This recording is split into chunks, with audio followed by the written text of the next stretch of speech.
Be alert. Sanitiser రాసుకోండి, మాస్కులు ధరించండి. అసలే చలికాలం, ఎక్కడ పడితే ఎక్కడ రాసుకు పూసుకు తిరక్కండి.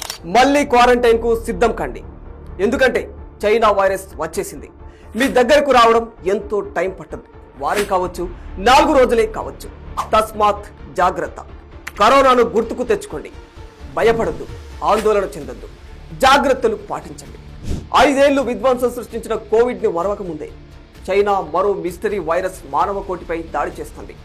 ప్రపంచాన్ని అల్లకొల్లోలం చేసిన కరోనా మహమ్మారి విధ్వంసం ఇంకా కళ్ళ ముందు మెదులుతూనే ఉంది. ఆ విధ్వంసం నుంచి బయటపడడానికి యావత్ ప్రపంచం అల్లాడిపోయింది. ఆ గడ్డు పరిస్థితుల నుంచి ఇంకా కోలుకోకముందే చైనా ప్రపంచానికి మరో దిక్కుమాలిన మహమ్మారిని గిఫ్ట్గా ఇచ్చింది. Human మెటానిమో virus. ఇది అచ్చం కరోనా తరహాలోనే చైనాలో వేగంగా వ్యాప్తి చెందుతుంది. ఇప్పటికే చైనా ఆసుపత్రుల్లో ఈ వైరస్ వ్యాప్తి కారణంగా రోగుల సంఖ్య భారీగా పెరిగిపోయింది. కరోనా తర్వాత చైనాలో పుట్టుకొచ్చిన HMPV వైరస్ ఇప్పుడు భారత్కు కూడా పాకింది. బెంగళూరులో 8 నెలల వయసున్న ఓ చిన్నారికి ఈ వైరస్ సోకినట్లు పరీక్షల్లో తేలింది. అయితే మరోవైపు ఉత్తరప్రదేశ్లోని ప్రయాగ్రాజ్లో 12 ఏళ్లకు ఒకసారి సాగే కుంభమేళా జనవరి 13న ప్రారంభమై ఫిబ్రవరి 27 వరకు కొనసాగుతుంది. దాదాపు 45 రోజుల పాటు కొనసాగే ఈ ఆధ్యాత్మిక కార్యక్రమంలో 40 కోట్ల మందికి పైగా భక్తులు వస్తారని అంచనా వేస్తున్నారు. ఇదే టైంలో HMPV వైరస్ వ్యాప్తి భారత్ను తాకింది. ఈ మహా కుంభమేళం ఎంతటి విధ్వంసానికి దారితీస్తుందో అని నిపుణులు ఆందోళన వ్యక్తం చేస్తున్నారు. అసలు ఏంటి HMPV వైరస్? దీని లక్షణాలు ఎలా ఉంటాయి?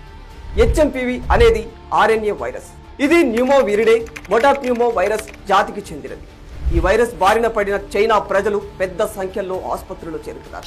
HMPV, influenza A, mycoplasma, pneumonia, COVID-19 లాంటి వైరస్ల వ్యాప్తి కారణంగా చైనా ఆసుపత్రులు, శ్మశాన వాటికల్లో రద్దీ పెరిగిపోతున్నట్లు తెలుస్తుంది. ప్రస్తుతం చైనా వ్యాప్తంగా ఎమర్జెన్సీ కూడా ప్రకటించినట్లు సమాచారం. HMPV లక్షణాలు వైరస్ తీవ్రతను బట్టి మారుతూ ఉంటుంది. సాధారణంగా దగ్గు, జ్వరం, ముక్కు కారటం, గొంతు నొప్పి, అలసట, బలహీనత లాంటి లక్షణాలు ఉంటాయి. కొంతమందిలో శ్వాస ఆడకపోవడం లాంటి లక్షణాలు కూడా కనిపిస్తూ ఉంటాయి.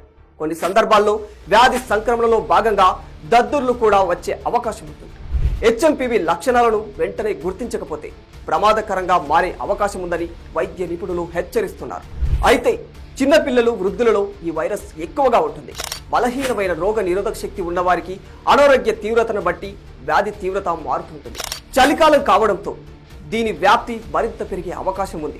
సాధారణంగా ఈ వైరస్ సోకిన 3 నుంచి 6 రోజుల్లో లక్షణాలు కనిపిస్తాయి. HMPV వైరస్ న్యూమోనియా, అస్తమా, శ్వాసకోశ ఇన్ఫెక్షన్లకు దారితీస్తూ ఉంటుంది. ఒకవేళ ఈ శ్వాసకోశ వ్యాధులన్నీ ముందుగానే ఉంటే ఆ వ్యక్తిలో వైరస్ తీవ్రత మరింత ఎక్కువగా ఉండే అవకాశం ఉందంటున్నారు వైద్య నిపుణులు. ఇప్పటి వరకు చైనాలోనే ఎక్కువగా కనిపించిన HMPV వైరస్ కేసులు ఇప్పుడు మలేసియా, భారత్లలోనూ పెరిగిపోతూ ఉన్నాయి. దీంతో మళ్లీ కరోనా తరహా పరిస్థితుల్ని ఎదుర్కోక తప్పదేమో అని అన్ని దేశాలు ఆందోళన చెందుతున్నాయి. ఇప్పటికే దీనిపై భారత ఆరోగ్య శాఖ కూడా స్పందించింది. దీని గురించి ప్రజలు భయాందోళన చెందకూడదని చెప్పింది. కరోనా లాంటి మహమ్మారిని ఇదివరకే ఎదుర్కొన్నాం కాబట్టి ఆ అనుభవంతో ఇప్పుడు మళ్ళీ ఈ కొత్త వైరస్ ను తిప్పికొట్టాలని చెబుతున్నారు. ఈ HMPV వైరస్ నివారణకు ప్రస్తుతం ఎలాంటి టీకాలు అందుబాటులో లేవు. నివారణకు రద్దీ ప్రదేశాల్లో మాస్కులు ధరించడం, సామాజిక దూరం పాటించడం, తరచుగా చేతులు కడుక్కోవడం, రద్దీగా ఉండే ప్రాంతాలను అవాయిడ్ చేయడం లాంటివి చేయాలి. అలాగే పరిశుభ్రతతో పాటు ఇంటి లోపల సరైన వెంటిలేషన్ ఉండేలా చూసుకోవాలి. ఆరోగ్యకరమైన జీవనశైలిని అలవాటు చేసుకోవాలి. For more videos like this, subscribe Big TV channel.